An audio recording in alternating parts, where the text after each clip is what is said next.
Hey guys, this is me, Michael, actually reviewing a game again. Pretty exciting, I know. Today we'll be reviewing Alien 3 on the Sega Genesis. Probably not the best version, by far. I didn't realize how bad this game was until I actually spent a small amount of time with it. This basically came out for every major system at the time. The Super Nintendo version is probably the best of them all. It is a lot different. This reminds me of the NES version, maybe with slightly better graphics, but this game's pretty cheap, although I enjoyed it at the time when it came out. I don't know what was wrong with me. I actually enjoyed the NES version. As you can see, you have no time to react to the aliens whatsoever, which is common for the day, but still cheap as hell. Like, if you actually have any interest in the Alien movies whatsoever, like, you'll realize this has not much to do with Alien 3 at all. There's like one alien in Alien 3, and they were in a prison and nobody had weapons. So they basically took the premise from Aliens that had all these colonial marine weapons and basically threw them in. The only thing that this has in common with the actual movie is that Ripley's head is shaved. That's about it. If I remember correctly, the Super Nintendo version, which I probably should have reviewed, but I'm reviewing this one, maybe some other time. But I don't know if I want to play any Alien 3 games for a long time. I actually enjoyed this movie the least out of the whole series. I guess it tried to go back to the roots of the original Alien, where it was more suspenseful. I know it's blasphemy, but I think I enjoyed Alien Resurrection. I'm not counting Alien vs. Predator movies. I don't think they're really in the same series at all. I'm pretty excited about Alien Colonial Marines, and they have a DS game that came out that looks pretty cool. I can't remember the title offhand. And then there's an Alien vs. Predator game I played for PS3 that got mediocre reviews, but I've been having a pretty decent time with it. So even though this is like playing retro games, like Alien Colonial Marines are coming out, I heard the DS game is decent, and give Aliens vs. Predator a try because it's pretty cheap if you want to get your fix. Now, there was an actual Aliens game, which I don't know why they didn't bring them out for any of the consoles, like an arcade game, and that was pretty fun, even though like it had a lot of weird aliens that weren't in the movie or whatever, but that's pretty common. It was actually made by Konami, the same people that made the Simpsons games that never came out, although it did come out, I mean, it never came out on consoles, although it did come out for like PCs, so I don't know. It's probably still to this day the best Simpsons game.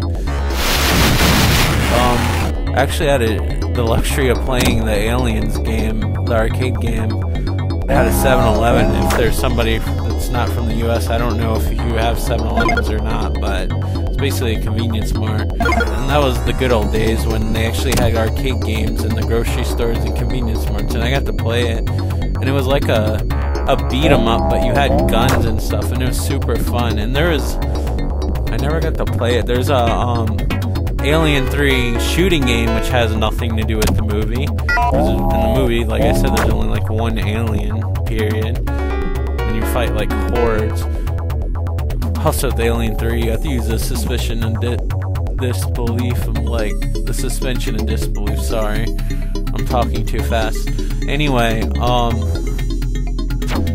yeah, for some reason, like, eggs got into the ship without noticing. Like, the queen apparently laid them in time. Thought she had to have like that egg sac termite thing to lay eggs, but apparently she doesn't.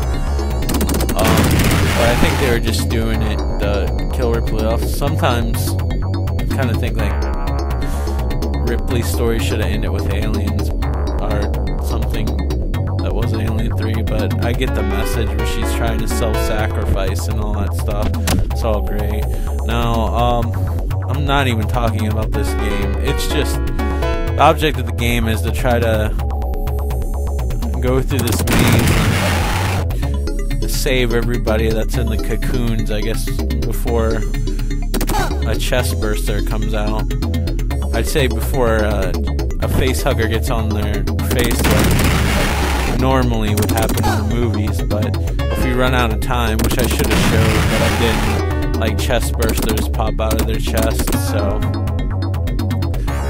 apparently Ripley touching them automatically cures them, which if she had that ability in the movie, she should have touched herself because she was in fact infected. But I'm sorry, but that didn't happen. But I'm sorry if you never saw Alien 3 and you were planning on it.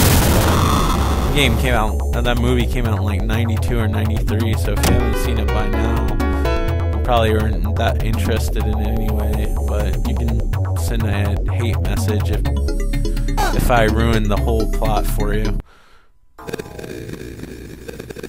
When I was a kid, I originally played the NES version first, then this version, but when I was a kid, I was a little bit younger when I played the NES version, and that alien creeped me out. Now the Super Nintendo version is drastically different, but it has the same opening, so it has some similarities, but for whatever reason, they kind of decided to change the way the game was. And it was a lot more fair, and I got a lot farther, and it was more like a Metroid game, but you still had to save people.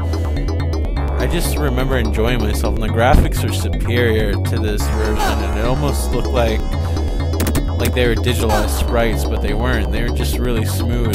I remember, if you remember the magazine Game Players or whatever, they actually showed a difference between Alien 3 on Sega Genesis and Super Nintendo, and it was like, now I haven't played the Super Nintendo version in a long time, so I might eat my words later if I play it.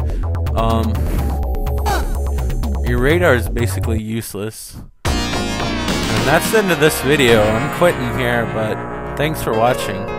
See you next time. And that's my high score. Please subscribe if you like the videos. Alright, I'm off.